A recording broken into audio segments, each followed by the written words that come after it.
Hello viewers, welcome back to my channel Inspiring You. వాగ్దానం వాస్తవం.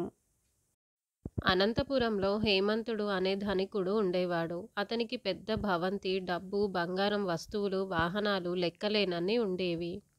అయితే దానధర్మాల విషయంలో మాత్రం అతను పరమ పిసినారి. ఎవరైనా ఏదైనా సహాయం అడగటానికి వస్తే ఏవో సాకులు చెప్పి తర్వాత రమ్మనేవాడు. తర్వాత వెళితే మళ్ళీ ఇంకేదో కారణం చెప్పేవాడు. అంతేగాని పైసా కూడా ఇచ్చేవాడు కాదు. ఆ విధంగా హేమంతుడికి ఊర్లో చెడ్డ పేరు వచ్చింది.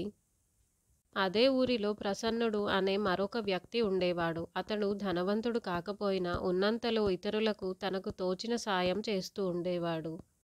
అడిగిన వారికి లేదనకుండా తృణమో పనమో ఇస్తుండటంతో ప్రసన్నుణ్ణి అందరూ మెచ్చుకునేవారు.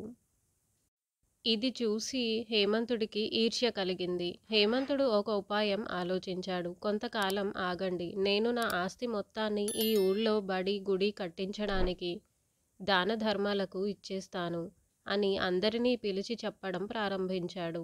అయినా ఎవరూ పట్టించుకోలేదు.